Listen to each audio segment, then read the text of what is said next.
I'm working at the Pediatrics Department of Children's Hospital Colorado, starting early this morning as usual. With the soft morning sunlight streaming through the examination room window, I attend to my young patients one after another. In my white coat pocket is a drawing of a smiling sun that Emily made for me this morning. When she handed it to me saying, "I hope Mom's patients get better," I felt such pride in my work.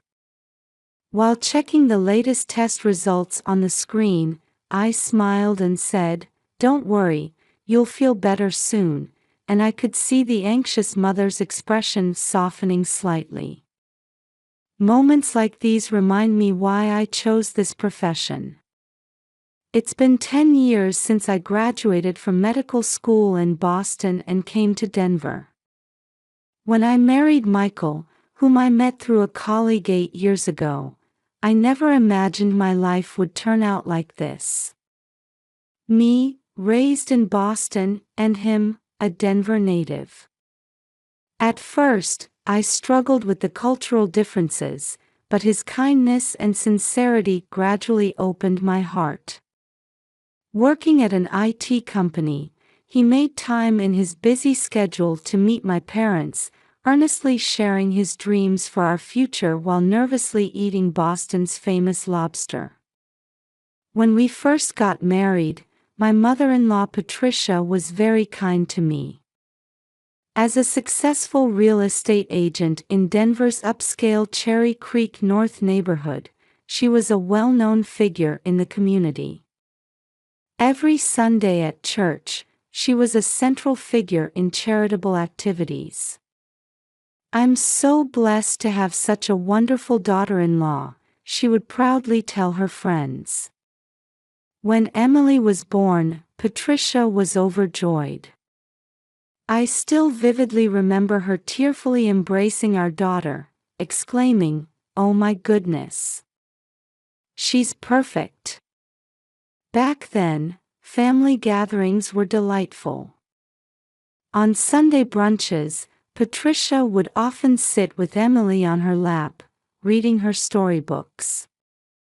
Our seasonal picnics at the Denver Botanic Gardens became precious family memories. 3 years ago, my sister-in-law Jennifer got married and had a lovely baby boy, Lucas. A former elementary school teacher, she chose to be a full-time mother. As our family grew, holiday gatherings became even livelier. Emily and Lucas bonded quickly as cousins. Watching them look through a photo book of Rocky Mountain National Park and promise each other, "Let's climb it together when we're bigger," filled us with joy. But gradually, changes began to appear in our happy days. It started with something subtle. Patricia's Instagram posts increasingly featured only Jennifer and Lucas. Photos of our family gradually disappeared. Lavish restaurant meals, shopping at luxury brand stores, elegant tea times, all were posted as memories with Jennifer and Lucas. When Jennifer would say sheepishly, "Mom, you're posting so many pictures of Lucas again," Patricia would laugh and reply, "Well, he's the most adorable one." Every time I heard those words, it felt like a small thorn piercing my heart. Patricia's attitude when we were together also seemed to be gradually changing from before. Now, Patricia's husband George lives separately from her. Though officially it's for work reasons, Michael privately told me it was because he couldn't stand her pretentiousness and discriminatory attitude anymore. As the president of a construction company in downtown Denver, it must have been painful for him to watch his wife change so drastically. On the morning of Emily's 7th birthday, I was preparing breakfast in the kitchen. Pancakes topped with plenty of blueberries and bananas, crispy bacon, fluffy scrambled eggs, I was lovingly preparing all of my daughter's favorite breakfast foods.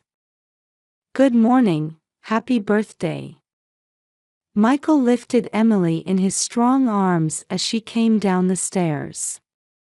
"Happy birthday, sweetheart." Our daughter in her checkered pajamas, still rubbing her sleepy eyes, had a bright smile on her face. "Mom, I smell pancakes." "That's right, I made them with a special recipe today." On the table was a pancake tower with 7 candles and a small gift box decorated with ribbons. Inside the box were the ballet shoes she had been dreaming of. She was the most talented student in her ballet class at Cherry Creek Elementary School. Her teacher had recognized her talent, and she was preparing for an upcoming competition. "Can I open it?" "After breakfast." When Michael answered with a laugh, Emily showed a slightly disappointed face but quickly responded with a bright, "Okay." Such an obedient personality is one of my daughter's lovable traits.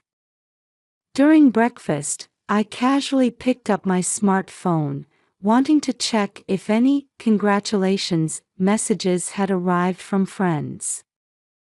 That's when I noticed an Instagram notification. Patricia had made a new post. The screen displayed a series of glamorous photos taken at the Denver Botanic Gardens. The garden, filled with colorful roses, was decorated for an extravagant party. A champagne gold balloon arch, crystal chandeliers, pure white tablecloths with deep red rose centerpieces. It looked like a scene from a movie. There were about 50 guests, all in formal attire, chatting with champagne glasses in hand. At the center of the photos was adorable Lucas in a tuxedo, surrounded by Jennifer and Patricia, both beaming with wide smiles. The post was dated today. The caption read, "Overjoyed to host a party for my beloved grandson Lucas at this perfect location."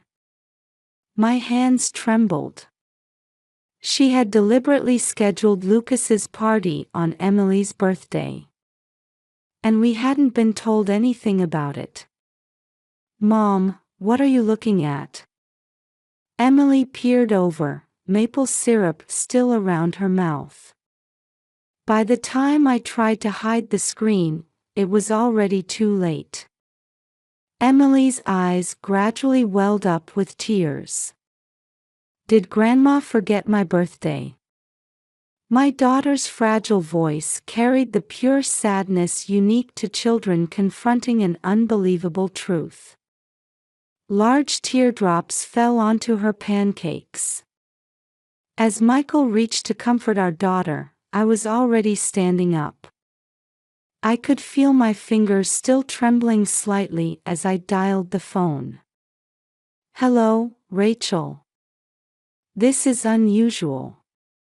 Patricia answered in her usual haughty voice. "Patricia, today is Emily's birthday." "Oh, was that today?" After a moment of silence, she uttered unbelievable words. "You're not real family anyway." Her following high-pitched laugh cut through my heart like a sharp blade. "I understand. Let's live as strangers then." I hung up after speaking quietly but firmly. Returning to the living room, I saw Michael embracing Emily. My husband's expression mixed anger and sadness. "It's okay. From now on, we'll live as just our own family." In the kitchen with the morning sun streaming in, we held each other for a long time without exchanging words. The pancakes had gone cold, and the sweet scent of maple syrup had faded away. The gift box on the table. The ballet shoes inside now felt very heavy. But imagining my daughter dancing in those shoes gradually restored strength to my heart. "Hey, Emily. Your ballet recital will be wonderful." I smiled while wiping the tears from her cheeks. Real family isn't just about blood ties. It's about people who love each other, support each other, and sometimes cry together. That's what binds us together. Outside the window, the gentle spring breeze was quietly swaying the lilac flowers. I believed we would become an even stronger family after overcoming this trial. 3 days had passed since that morning, and we made our decision. While Michael silently operated his smartphone, I sat on the living room sofa, brushing our daughter's hair. As quiet time passed, a small notification sound came from the screen. "It's done." Michael's voice carried a hint of relief. He had blocked Patricia on all social media and changed our phone numbers. Though we had no regrets about this choice, there was still an indescribable emptiness deep in our hearts. "Emily, let's make today special," I suggested while gently embracing my daughter's shoulders. A homemade birthday celebration, small in scale but full of heartfelt blessings. We decorated a pure white cake from the neighborhood bakery with Emily's favorite strawberries and blueberries. Michael and I wrote, "Happy Birthday, Emily," together in chocolate. Emily gave a small laugh at our slightly crooked letters. Her expression lightened our hearts a bit. But while we were enjoying our small moment of happiness, an unexpected storm was brewing outside. "Rachel, look at this." Michael, about to leave for work, showed me his smartphone. The screen displayed Jennifer's Instagram post. An open letter to Mother. "Why do you discriminate? I can no longer stay silent. Please stop these actions that destroy family bonds immediately." The post already had hundreds of comments. It seemed to be causing significant ripples in Denver's upper-class society. "I can't believe Jennifer." As my words trailed off, the phone rang. The screen showed Jennifer. I hesitated slightly before answering. "Rachel, I'm so sorry." My sister-in-law continued her tearful apology on the other end. When I saw that post, I realized I share responsibility. I couldn't stop Mother's behavior. No, I even went along with it. I can't forgive myself. Her voice was filled with sincere regret. As a former elementary school teacher, she should have understood better than anyone the deep wounds discrimination can inflict on children. "I've destroyed the pure relationship between Lucas and Emily. Through our adult foolishness. From now on, I won't let Mother see Lucas. I won't allow her to spoil him anymore." After hanging up, I stared out the window for a long time. The lilacs in the garden swayed in the spring air. Their purple flowers seemed to express our complex emotions.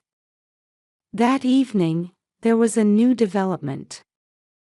Jennifer had visited her father, George. "I think we need to have a family meeting." When I heard those words during George's phone call, my heart became even more complicated. "Rachel, the discrimination you experienced is absolutely unforgivable. I've been watching my wife's changes too. But I've reached my limit." His low, steady voice revealed years of anguish. By then, Patricia's social media behavior had become a topic of discussion in Cherry Creek North's real estate industry.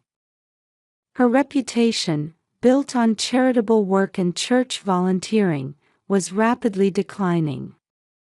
Apparently, inquiries from clients are decreasing. Michael quietly informed me during dinner. True to his gentle nature, he looked somewhat worried. However, this crisis was just the beginning. The next day, Jennifer took further action. She began reporting all of her mother's social media accounts as discriminatory posts. She also continued posting criticism of her mother's behavior on her own account. Discrimination in any form is unacceptable, even within families. I take a firm stance against my mother's actions. That post spread instantly, shocking the local community. Patricia's long-standing reputation as a philanthropist crumbled rapidly. A few days later, we received another call from George. "I've decided to divorce her. I've been troubled by her pretentiousness and vanity for years." This incident was the final trigger. We were speechless at his matter-of-fact tone. We realized the situation had escalated beyond our family issues into something irreversible. It was an unusually rainy Saturday. While listening to the rain hitting the windows, I was folding Emily's ballet practice clothes. She practices diligently every day for next week's competition. Suddenly, the doorbell rang. When I opened the door, there stood Patricia, Jennifer, and George. Surprisingly, Patricia's usually immaculate appearance was nowhere to be seen. Her makeup was smeared, and she clutched an expensive designer handbag. Her eyes were red and swollen from crying. "Rachel, please, hear me out." Her voice was trembling. Behind her, the rain grew stronger. "Please come in." At my words, the three cautiously entered the living room. Michael stood up with a surprised expression. Patricia began speaking. It was a confession we never imagined. I'm actually adopted." In a trembling voice, she began sharing memories from her childhood. Being adopted into a wealthy family, constantly feeling inferior for not being their biological child. That experience led to her twisted obsession with real family, meaning blood relations. But that's no excuse. My foolishness hurt our precious family. While she spoke through tears, Jennifer was pressing a handkerchief to her eyes. "Mother lost all her real estate contracts yesterday," Jennifer quietly explained. The social media controversy had a huge impact on her business. "And I've made my decision," George continued in a heavy voice. "I'm formally filing for divorce. 3 years of separation is enough." At those words, Patricia's shoulders shook violently. "It's all my own fault. I lost everything precious through my vanity and pretentiousness." Her confession continued. She revealed that she had been seeing a psychiatrist for years.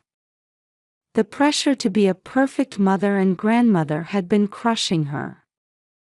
Her social media posts were a manifestation of that twisted obsession. To have hurt Emily in this way. At that moment, we heard small footsteps coming down the stairs. "Grandma, don't cry." Emily approached Patricia. You know, I loved your apple pie. I still remember. You told me, this is the Wilson family's traditional recipe, remember? The room fell silent at those words. Actually, Patricia continued in a trembling voice, that recipe. I learned it from my adoptive mother. Blood ties really didn't matter after all. Large tears fell from her face. In that moment, something moved in my heart. Yes, she had deeply hurt us. But behind those wounds lay her own deep scars. I began quietly weaving words. There's no such thing as a perfect family. But we can all support each other as imperfect beings, that's what I believe. You really, forgive me? Michael spoke in a gentle tone. There are conditions. First, attend family counseling. Second, delete all the pretentious social media posts. Most importantly, love Emily and Lucas equally. Yes, of course. Patricia showed a genuine smile for the first time. It was the same kind smile she had shown when I got married. Jennifer hesitantly spoke up. I heard Emily has a ballet competition next week. If it's okay, I'd like to bring Lucas to watch. Of course. I answered with a smile. From this day forward, our family began taking new steps.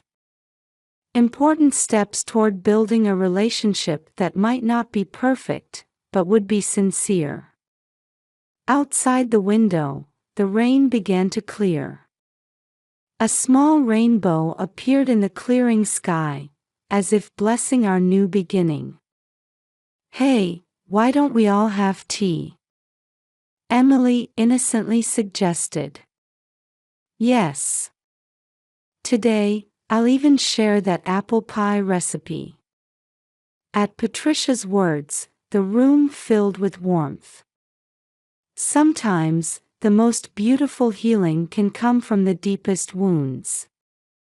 A long road still lies ahead of us. But like the rainbow we saw that day, I believe we'll always find a ray of hope. With that belief, I headed to the kitchen. A year has passed since then.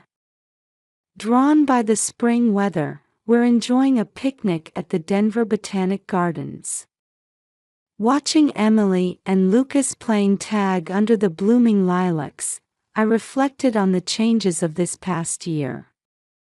Rachel, these sandwiches are delicious. Patricia smiles at me. Her expression shows no trace of her former arrogance.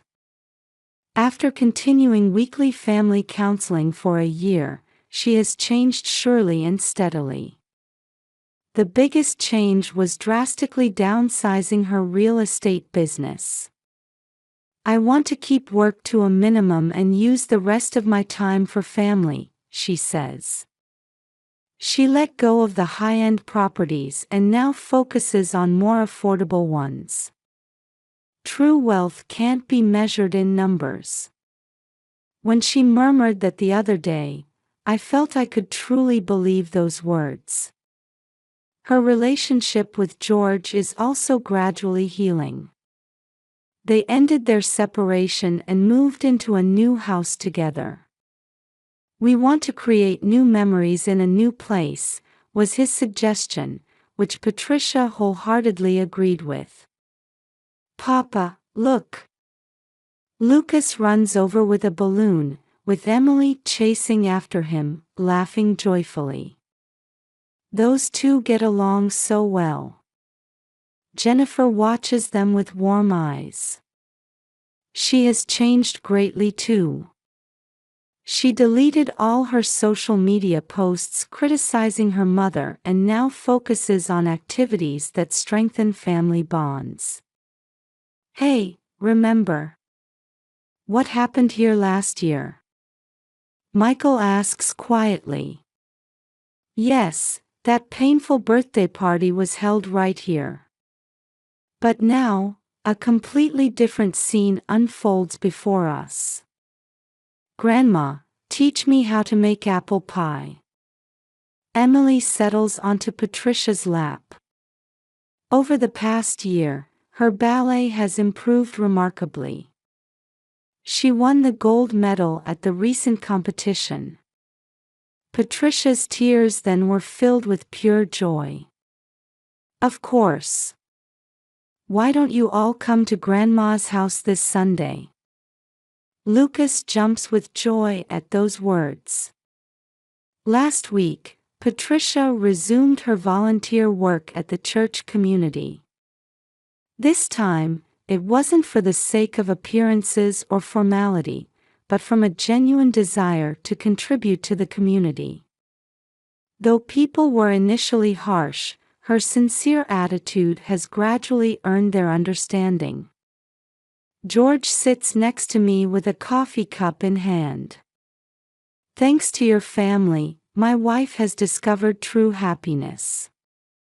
I can't thank you enough. A gentle spring breeze carries the fragrance of flowers through the garden. Emily and Lucas are now running around chasing soap bubbles. Listening to their innocent laughter, I felt a deep sense of relief. Everyone, shall we have lunch? Jennifer takes out her homemade quiche and salad. We spread out the checkered cloth and sit in a circle as a family.